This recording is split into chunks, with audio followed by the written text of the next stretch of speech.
उना को एक बार फिर एक ऐसा मौका मिल गया था जिसे वह अपनी कामयाबी समझ रही थी, लेकिन उसे बिल्कुल अंदाजा नहीं था कि इस बार वह जिस रास्ते पर कदम रख रही है वो इसे बहुत बड़ी मुश्किल में डाल सकता है। कमाल के मामले के बाद भी उष्णा ने अपनी गलतियों से सबक नहीं सीखा था। वह बहुत जल्द पैसा कमाना चाहती थी। इसी सोच में वो एक ऐसे आदमी के पास पहुंच गई जिसने इसे देखते ही नौकरी की पेशकश कर दी थी। उष्णा जब इस शख्स के दफ्तर पहुंची तो इसने इसकी सीवी देखी और फिर उष्णा को गौर से देखते हुए कहा कि तुम्हें ज्यादा डिग्रियों की जरूरत नहीं है, तुम खुद बहुत ज्यादा खूबसूरत हो, जिसकी वजह से मैं तुम्हें अपनी पर्सनल सेक्रेटरी रखना चाहता हूँ। ये सुनकर उष्णा के चेहरे पर खुशी आ गई। ऐसी लगा कि आखिरकार उसे एक ऐसी नौकरी मिल गई है जहाँ उसे ज्यादा मेहनत भी नहीं करनी पड़ेगी और तनख्वाह भी अच्छी मिलेगी। वो फौरन पूछती है कि सर वाकई मुझे इतनी अच्छी तनख्वाह पर आप रख रहे हैं? वो आदमी मुस्कुरा कर कहता है कि हाँ, तुम मेरी बात समझकर काम करोगी तो तुम्हें किसी किस्म की कोई कमी नहीं होगी। उष्णा को इसकी बात में छुपी हुई नियत का जरा भी अंदाजा नहीं होता। वो एक तरफ अपनी नौकरी और अच्छी तनख्वाह बस उसे नजर आ रही होती है। वह खुशी खुशी काम करने के लिए रजामंद हो जाती है, जबकि सामने वाला शख्स पहले ही जहन में कुछ और मंसूबा बना चुका होता है। उष्णा यह भूल चुकी होती है कि सिर्फ खूबसूरती की वजह से मिलने वाला मौका हमेशा अच्छा नहीं होता, लेकिन वो अपनी गलती का उसे अंदाजा तब होगा शायद बहुत देर हो चुकी होगी। दूसरी तरफ शाजिर भी खामोश नहीं बैठता। वह जूली और इसके घर वालों के साथ रहते हुए अंदर ही अंदर गुस्सा जमा कर रहा होता है। ऐसे लगता था कि इसके साथ बहुत ज्यादा ज्यादती हुई है और वह किसी भी तरह इन लोगों के साथ अपना हिसाब बराबर करना चाहता है। जूली इसके घर वाले जब इसे बाहर जाने का मौका देते हैं तो शाजिर के लिए सबसे बड़ा मौका बन जाता है और घर में मौजूद रकम जेवरात पर नजर डालता है और वह फैसला करता है कि वो यहाँ एक लम्हा भी नहीं रुकेगा। शाजिर अपने कमरे में जाता है, पासपोर्ट निकालता है और फिर घर में मौजूद कीमती सामान इकट्ठा करना शुरू कर देता है। जेवरात, रकम और जो कुछ उसके हाथ में लगता है वो सब कुछ बैग में डाल लेता है और उसके दिल में सिर्फ एक ही बात होती है कि जिन लोगों ने इसे इतना अरसा तक जलील किया है वो इनका सब कुछ लेकर यहाँ से चला जाएगा। और आईने के सामने खड़ा होकर खुद से कहता है कि मैं अब यहाँ कभी वापस नहीं आऊंगा, मैंने बहुत बर्दाश्त कर लिया, अब सबको अपनी गलती की कीमत देनी होगी। शाजिर पासपोर्ट जेब में रखता है और घर से निकल जाता है। उसे लगता है कि बहुत चालाकी से सब कुछ पीछे छोड़कर जा रहा है, लेकिन उसे यह मालूम नहीं है कि सबकी पाकिस्तान पहुंचने के बाद इसकी जिंदगी एक बार फिर जमीन से जुड़ने वाली है। उधर उष्णा अपनी नई नौकरी और अपनी कामयाबी समझकर बहुत ज्यादा खुश होती है, जबकि हकीकत यह है कि एक ऐसे शख्स के हाथ में जारी है जिसके इरादे अभी तक इससे छुपे हुए हैं। एक तरफ उष्णा अपने रास्ते से आसान रास्ते से पैसा कमाना और कामयाबी हासिल करना चाहती है और दूसरी तरफ शाहजीर अपने साथ होने वाली पुरानी बातों का बदला लेने के लिए पाकिस्तान वापस आ रहा है। अब सवाल यह है कि क्या उष्णा को वक्त पर इस आदमी की असलियत का होना को एक बार फिर एक ऐसा मौका मिल गया था जिसे वह अपनी कामयाबी समझ रही थी, लेकिन उसे बिल्कुल अंदाजा नहीं था कि इस बार वह जिस रास्ते पर कदम रख रही है। एक तरफ उष्णा अपने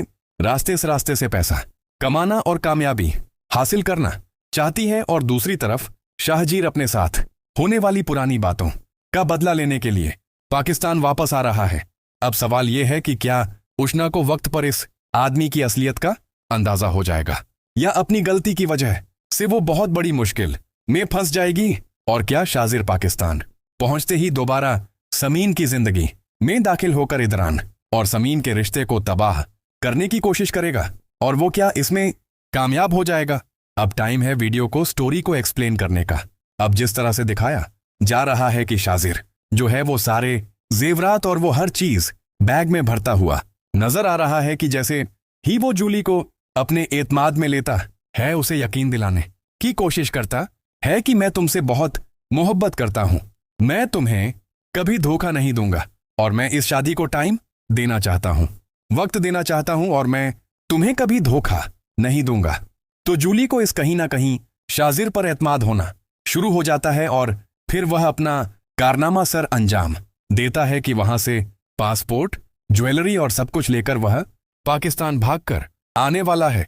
अब कयामत टूटने वाली है समीन पर। जब वो इदरान की जिंदगी में समीन और इदरान की जिंदगी में जब वो वापस आएगा तो क्या वावेला मचेगा। और जिस तरह से कल के भी स्टोरी में दिखाया गया कि मारिया को इस बात का पता चल जाता है कि ये अपने एक्स फैंसी से बातचीत करती है जिससे उसकी शादी होने वाली, वो अपनी मां को यह बात बताती है और यह बात बहुत जल्द शाहजीर तक भी मतलब कि इदरान तक भी पहुंच जाएगी। इदरान को इस बात का पता चल जाएगा। जैसे ही शाजिर पाकिस्तान आएगा वो इससे मिलने की कोशिश करेगा, इसको बार बार फोन करेगा और गलतफहमी पैदा करने की कोशिश करेगा। और बात को बढ़ावा देने के लिए मारिया तो मौजूद है ही है और शाइला मौजूद है और बात को इतना वो बढ़ावा देंगे कि गलतफहमियां पैदा होना शुरू हो जाएंगी फिर इदरान और समीन के बीच में। अब आप लोगों को क्या लगता है कि इतनी भी अकल, इतनी भी सेंस नहीं है उष्णा में कि वो उसने एंटर किया हुआ है और उसको पर्सनल सेक्रेटरी की जॉब मिल रही है और उसको उस आदमी की नजरों से, उसकी बातों से जरा भी इस बात का अंदाजा नहीं होता कि किस नियत से यह मुझे अपनी ये इतनी अच्छी जॉब दे रहा है और इतनी अच्छी सैलरी मुझे दे रहा है उसे जरा भी अंदाजा नहीं होता, तो वो वक्त रहते हुए अपनी इज्जत बचा लेगी या सब कुछ गवाकर बैठ जाएगी उसको कमाल के साथ। होने वाले हादसे के बाद भी जरा भी अक्ल नहीं आई उसको, मर्दों को परखने की उसको जरा भी पहचान नहीं आई कि किस तरह से यह मुझे पर्सनल सेक्रेटरी रख रहा है। मेरी तो इतनी क्वालिफिकेशन भी नहीं है और किस तरह यह मुझे पर्सनल सेक्रेटरी रख रहा है, और मुझे इस तरह नजरों से, अजीब सी नजरों से भी वो देख रहा होता है, लेकिन उष्णा को कोई खबर नहीं होती इस बारे में। अब आप लोगों को क्या लगता है कि क्या उष्णा इसी तरह बुद्धू बनी रहेगी या उसको इस बात का अंदाजा हो जाएगा कि यह मर्द आदमी जो है, बॉस जो है, वो मुझ पर गलत नियत रख रहा है? आपको मेरी वीडियो कैसी लगी कमेंट्स बॉक्स में अपनी कीमती राय का इजहार जरूर कीजिएगा और जरूर बताइएगा। क्या उष्णा को वक्त रहते इस बात का पता चल जाएगा या वह इसी तरह अपनी इज्जत लौटा बैठेगी? आपको मेरी वीडियो कैसी लगी कमेंट्स बॉक्स में अपनी कीमती राय का इजहार जरूर कीजिएगा। मिलते हैं एक नई वीडियो के साथ। अपना